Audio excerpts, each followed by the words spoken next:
Welcome back, everyone, to the eCoreAcademy e-learning platform. Today, my name is AJay Raj, back with another geometry video for you all. Today's lesson topic is all about constructions of segments, angles, and bisectors. So we're going to be getting into a bit more of involved and hands-on lesson today. It's a much more hands-on lesson than previous lessons before. It's not just informative; it's also a skill-based practice and also a memorizational knowledge practice as well. So this is a very unique lesson. It's very important because it's going to start off constructions all throughout geometry. Constructions aren't necessarily very common, but it's a very important skill to know, and I'll get into exactly what that is. But before we jump into today's lesson, please make sure to smash that subscribe button down below, hit that like button on this video, as well as hitting that post notification bell to get notified on any of our channel's latest posts at eCoreAcademy.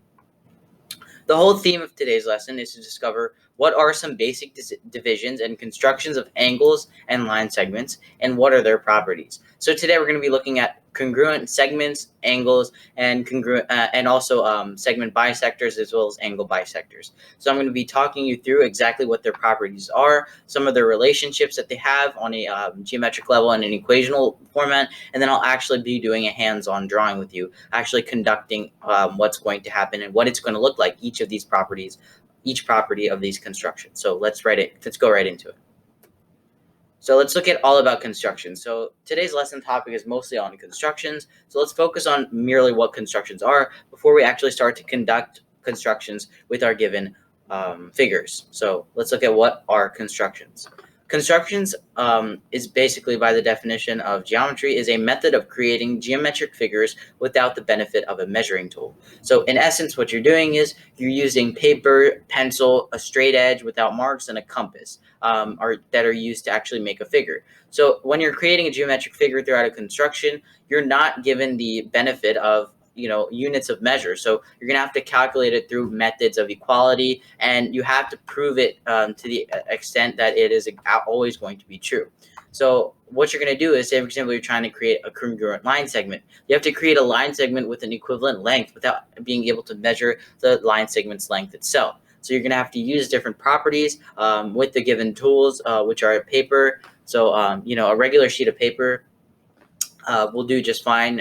Any writing material, like, say, for example, my chalkboard here, then you can use a pencil here. I have my material, so then you can use a pencil or a pen like I'm using here. So you can use a pencil.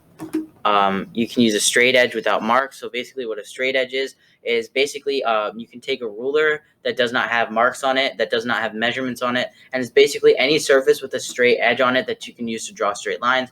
An example of a straight edge that you could not use would be a ruler. So a ruler is what has measured and given marks on it, so you're not allowed to use rulers because you cannot have the benefit of measuring tools. And finally, you have your compass here. So you can use a regular compass, and you cannot calculate the compass with the units of length. You can only use the compass for drawing arcs and using the fine measurement that it actually gives itself. So it's relative measurement that it gives. So those are the only 4 tools that you're allowed to use during constructions. And I'll just show you a little picture. So that's your compass, of course. This is your straight edge, no marks on it. A ruler is an example of what is not considered a straight edge. And of course, a pencil. And with any writing form, any sort of writing stationery, which is like paper or even our chalkboard right here. So now that we know what constructions are, let's get into what our lesson is all about today: our segments, angles, and bisectors of both. So let's look at line segments first. I split this lesson up into 2 different segments, actually 3 different segments. First segment is going to be about line segments. Next one's going to be all about angles, and then the last segment is going to be actually conducting these. So like the problem-based examples. So let's look at line segments, focus on line segments for now. We're going to focus on congruent segments for this slide here. So what are congruent segments? So congruent segments are line segments that have equal length. Basically 2 line segments that under any unit of measure, if they have the same unit of measure, if they have the same exact length, then they are said to be congruent. And given the tools in a line segment, a congruent line segment must be created. So with all of our construction tools that I had stated before, we have to create congruent line segments. Given a line segment, we have to create a congruent one. And notice that the definition of congruent doesn't necessarily mean the same location or on a lateral or vertical location. It just means that you must have the same shape and size, and it must have the same shape and size, and it does not need to have the same location. It cannot have the same location under the law of congruence.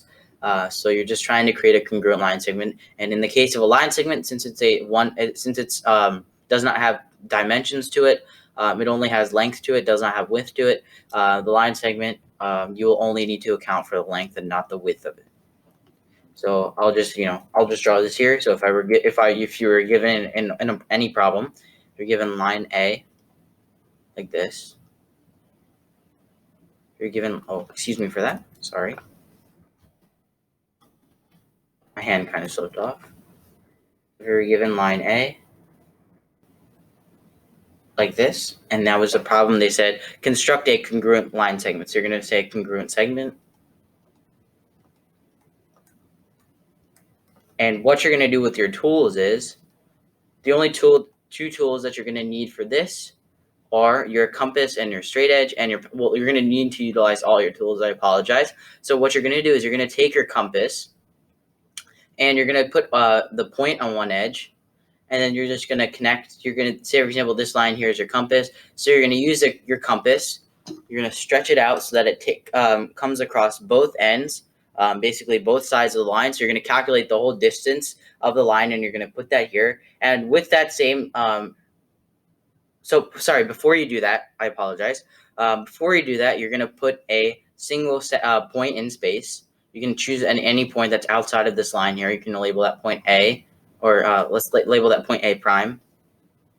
And you're trying to create a congruent segment to this segment here. Once you've done that, all you need to do is you're going to measure the line segment's length with your compass. And once you've measured that length, you're going to keep it the same. You're going to put the point on the point A after you calculated the distance of the line segment, and then you're going to put the point on point A. Put your pencil in your compass here, and basically you're going to put your pencil in your compass here, and then you're going to draw the arc outside of the line, outside of the point, with your point on the point here on A. The point of the compass goes on top of that point. So you're going to draw a point. You're going to put your point on the point A prime. You're going to draw an arc anywhere that goes outwards that has the same distance. And all you're going to do is you're going to connect the line with that arc. So after you've done that, you're going to keep the measurement of your compass on this point. You're going to draw an arc out in space with the same distance, and you can connect this point A prime with any point on this arc here. So you can connect it with any point on this arc. So you could draw a dot on any point on that arc and connect it, and it'll always be of the same length as your original line, the line that you're trying to create a congruent line segment to. So let's draw that line here. So I'll put that point right here. And that's going to be a congruent line segment. Now let's move on to line segments part 2, and this is going to be perpendicular bisector. So a segment bisector, which is also known as a perpendicular bisector, is a line/line segment or ray that passes through the midpoint of a line segment. So it's a line segment or ray that goes through the midpoint of any line segment, and it's only a line segment because line segments only have a known length. So lines and rays do not have a known length. So when passing through the midpoint, it will form a 90-degree angle, and this is the bisector. So when passing through the midpoint, the bisector will form a 90-degree angle and split the segment into 2 equal halves. So what's actually happening here is you're having a line basically intersect another line at a 90-degree angle. I apologize, it's a line segment that's being intersected by some sort of line or line segment here. So a line segment is indicated by points at the end instead of arrowheads. So I'll just draw that here real quick.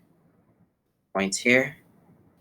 And in essence, this isn't drawn to scale, but this side must be equivalent to this side. So I'll just extend this side out here. So this side is congruent to this side, and that's basically what it does. The perpendicular bisector make 2 congruent sides.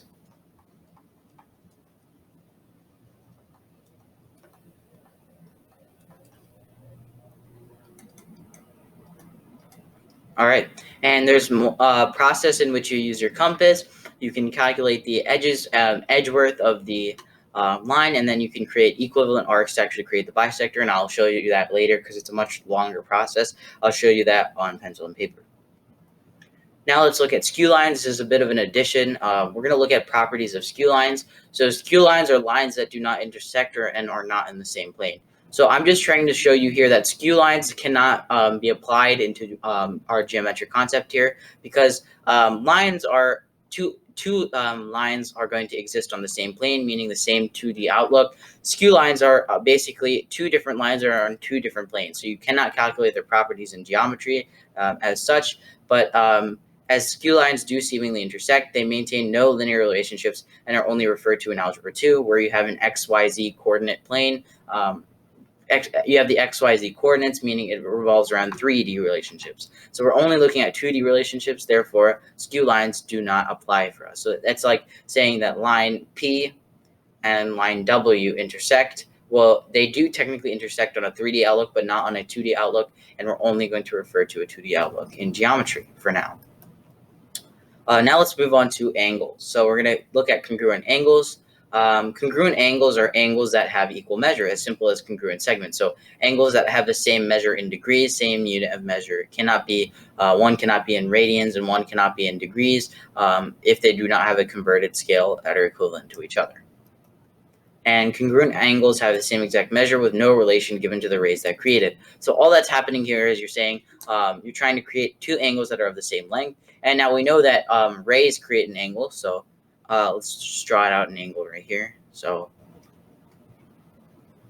if this is our angle here, the only thing that we're concerned about is this. We're only concerned about the measure of the angle being congruent to the new created angle. So if we're trying to create a congruent angle, all we are worried about is the measure of this angle here. We're not worried about the length of these rays that create this angle here. So we're not worried about that. We don't need to recreate them. They can be of different lengths in the new congruent angle that you're going to create, but the angle just has to be of the same measure in order to qualify for this qualification. Yeah. And so in order to create that, all you're going to do, I'll just summarize it here. You're going to take an angle here, and you're basically calculating the distance across this entire angle. So you're going to calculate that distance across. You're going to label its side. So you're going to start off with a straight line. You're going to take each side. You're going to start off with one line. You're going to calculate the distance in which this arc actually goes across with your compass, and then you're going to draw that same arc across here. And finally, you're going to try and connect a line through given processes to create a congruent angle that will be of the same exact measure. And finally, let's move on to angles part 2, and this is going to be our angle bisector. So an angle bisector is a line segment or ray that divides an angle into two congruent angles. So just as a line perpendicular bisector bisects a line into two equal halves at a 90-degree angle. Sorry, not at a 90-degree angle, not for angle bisectors, but it splits it into two equal halves. Well, it's basically an angle bisector is what splits an angle into two equal angles. And what bisection will always develop two equal halves of the original figure, and it will create an adjacent pair of angles. So once you split it down the middle, an angle, so say for example like this, you're given an original angle like this, and you're said to bisect this angle. The bisection will look something like this, a line that intersects it in half, and these two will be congruent to each other. So these two angles will be congruent. And if you look here, these two are adjacent angles as well because they share a common side and a common vertex. So these are two adjacent angles as well. And the cool thing about this is that the angle bisector will always be equidistant from both sides of its ray. So equidistant from both of its rays, meaning that any point on the angle bisector will be the same distance from its bottom ray as it is from its opposite ray. So this distance right here will be equal to this distance here. So they have to be equivalent. And that's one of the neat things about angle bisectors. And you're going to do something similar with measuring your angles. In order to create a line, you need 2 points. So you're trying to find a central point in which you can connect your vertex with in order to create your angle bisector. So a line equals 2 points. And all you're really doing is you're finding the missing point. And you're finding 1 point is given. 1 point equals the vertex. And you're just missing one other point, which is in the central part of this angle. And I will show you that very soon after this next slide. So this is what we're going to get into with our constructions, me going hands-on with you guys, with me showing you a hands-on part of constructions. So these are the construction problems we're going to cover. So we're going to be going through congruent angles and line segments. So I'm going to show you how to create those. I'm going to show you how to create angle and segment bisection. So angle and segment bisectors. And then we're also going to disprove skew lines out of a conversation. So we're going to try and converse about that through a basic conversation. All right, so I'm going to transition to that now. All right, so now I've just switched to my hand cam here. So I'm going to go through each of the 4 items that we actually previously covered, and then we'll do like I said, we'll follow up with a conversation and discussion about skew lines, and we're going to try and disprove them. But for now, we're going to start with congruent segments. Then we're going to go to segment bisectors. Then congruent angles construction, and then finally angle bisectors. So let's start with our congruent segments here. Right here I have labeled my line A. This is a line that we're going to start off with just as you would in a problem. So the first step that I'm going to do, like I showed you previously in the video, is I'm going to try and draw a point anywhere on this area here below this line. So I'm going to draw this line, this point over here. And then you can label that anything that you want. I'm going to label this line, this point B right here. So that's my point B right there. And then now what I'm going to do is I'm going to take my compass with my pencil attached to it like this right here. And what I'm going to do is I'm going to put the point on one edge like this. And then I'm going to take my pencil and I'm going to put it on the other edge of this line. So I'm going to extend it and I'm going to line them up. And what we're basically doing is we're trying to measure the distance of this line without using given measurements in a ruler. So now that I've gotten that length, I'm going to keep that length on my compass. And then what I'm going to do is I'm going to put my point on point B of my compass, on point B.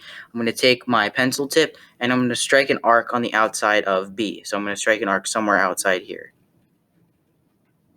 And after I've put an arc outside of point B, all I need to do is mark any point on this arc. So I'll just take the center of this arc right here. I'll mark that as one of my points. And now all I'm doing is I'm going to connect my point B on any point on that arc, such as the point that I've indicated as such. So I'm going to use my straight edge. Remember, you cannot use a ruler, so I'll use a straight edge here. Line that up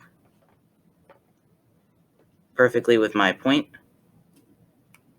And then I will connect them.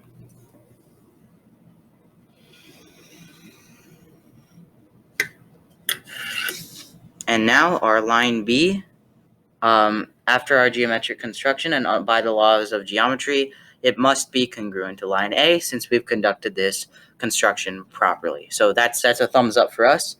Thumbs up for us. Let's go to the next problem. Now we're going to look at segment bisectors here. So as we've moved away from congruent segments, we're going to look at segment bisectors. So what the problem is, we're given a line C, as you can see here. I'll realign this for you so you can see it a bit clearer. So we're given line C as such, and what we're trying to do is we're trying to create a bisector. We're trying to bisect this segment at a 90-degree angle without using given measurements or measuring tools as such. So first step that we're going to do is we're going to take our compass with our pencil in it. We're going to take our compass and we're going to put it on point C. And we're going to approximate, we're going to try and extend the compass to a little over half the length of point C, but not the whole length of segment C. So we're going to put it a little bit over half of the segment C. And then what we're going to do is we're going to basically draw an arc.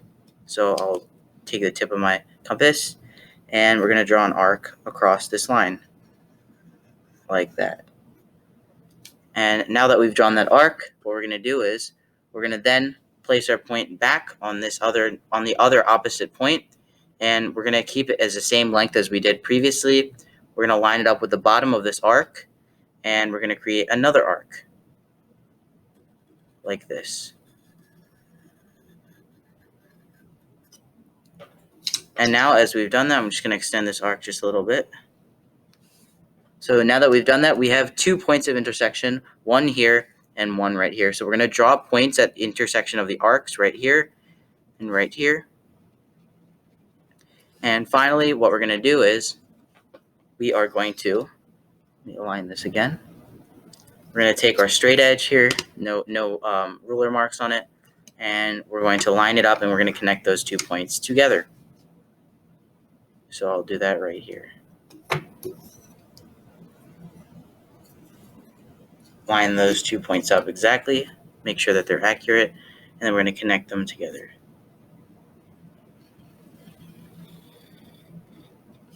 All right.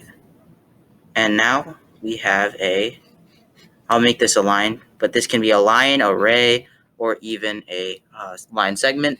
But now we've created a bisector of this line C here, and this will form a 90-degree angle intersection, and this side will be congruent to this side. So they'll both be congruent to each other.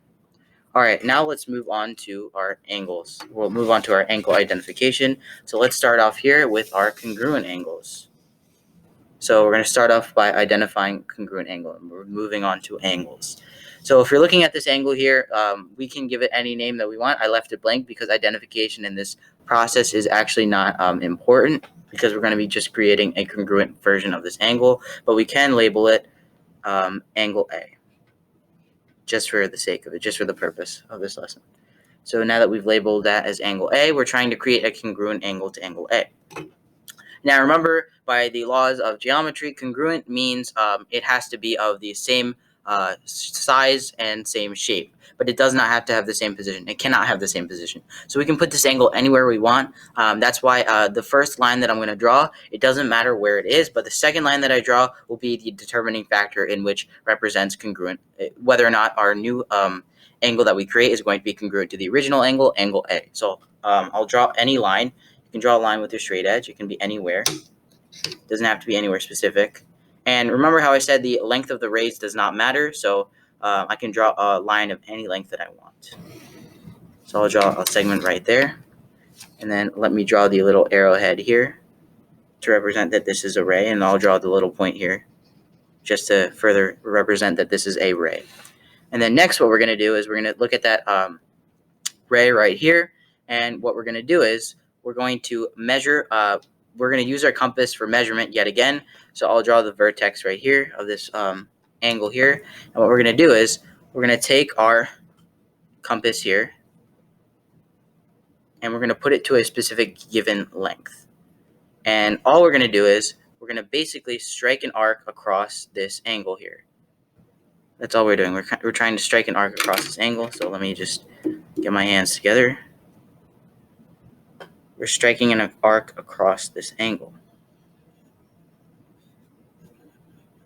And we're going to make sure that it passes through both ends of this angle here. So after we put it on that tip, we've now calculated the entire distance of this angle here. And what we're going to do is we're going to measure this distance across after we first establish our arc. So what we're going to do is we're going to establish another arc with the same distance, keep the compass point at the same distance, and we're going to draw another arc around this line here. So now that we've done that, what we're going to do is we're going to calculate the distance between these two lines here, where the points intersect the rays here.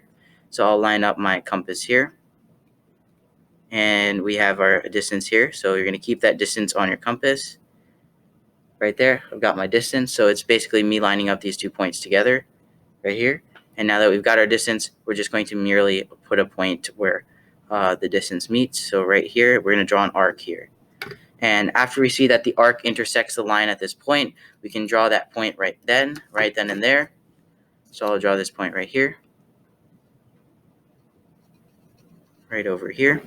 And then we can now take our straight edge and we can connect those two lines, because you only need 2 lines to make a line. You learned that in Algebra 1. So all you need is 2 lines, 2 points to make a line.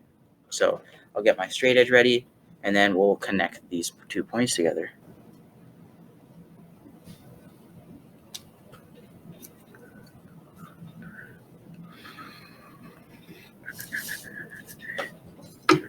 And then we'll mark this off with an arrowhead. So that's another congruent angle to our angle A, and we'll label this as angle B.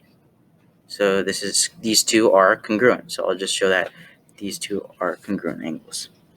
Finally, let's move on to our last problem, which is an angle bisector. So we're going to try and bisect this angle. So let me draw this angle in real quick. So this is going to be an acute angle, as you can see, with a vertex there. So we're going to try and bisect this angle, and a bisector splits an angle into two equivalent halves. And after we do that, we can also tell that an angle bisector will be equidistant to both rays, meaning any point on the angle bisector will be the same distance from both of its rays here. So this ray here and this ray here as well. So it'll be equidistant, same distance from both rays at any point on the angle bisector. So let's start making it. So what we're going to do first is we're going to take our compass. We can put it to any length that we'd like. And what we're going to do is we're going to place it at the tip of the vertex here.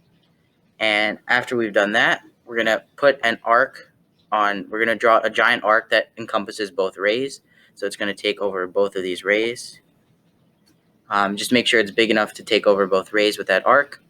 And next, what you're going to do is you're going to draw points in which the arc intersects both rays. So the arc obviously here, right here, if you see, it intersects this ray over here, and it also intersects this ray over here. We do not need to label these points because they're not going to be important in the end process, and we don't need to differentiate because they're obviously in different locations.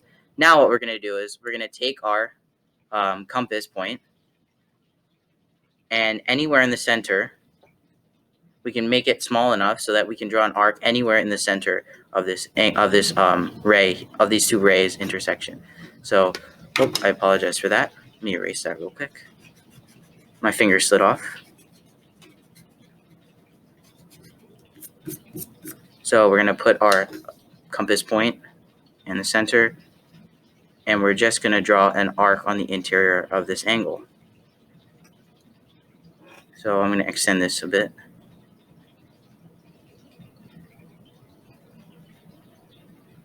All right, so now that we have that arc there, we're going to draw with the same distance on this compass, we're going to also draw another arc on the interior of this ray.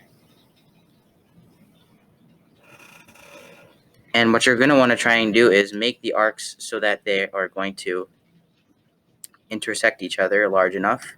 So don't do what I did, make them long enough, like this. Arc again.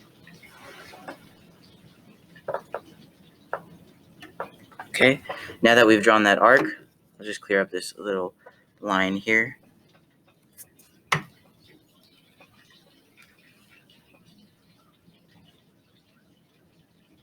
So now that we've drawn that arc, we can see where they intersect. So we're going to draw a little point there, and we can label that. We don't need to label that yet. We can just label the line in total. So now that we see that we have this point here at the vertex right here, and we have this point here at the intersection of these two arcs, we can merely just connect them two with our straight edge, and then we get our angle bisector. So let's do that now. I'll just take my pencil out of my compass, get my straight edge, and line it up.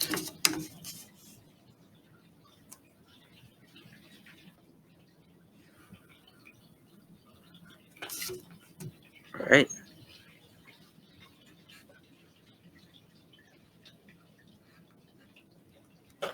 And that is my angle bisector. Sorry about this edge here. Let me just erase that real quick, make that a little bit neater.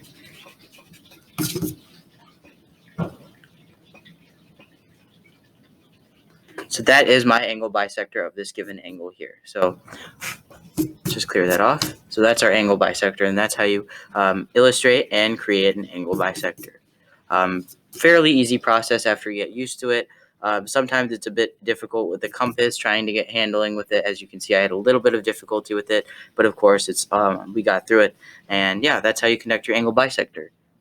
So when it comes to disproving skew lines, like I said, their constructions actually happen on a 2D outlook, meaning a plane. So if a skew line is representative of two intersecting lines, it's not actually the two lines that intersect in total. It's two planes intersecting. So that's interplane. That's coexistence of planes, and that therefore it does not relate to the lines, but that relates to two different planes on a three-dimensional outlook. And since that goes against what we're actually trying to conduct here, this is not going to be applicable for constructions.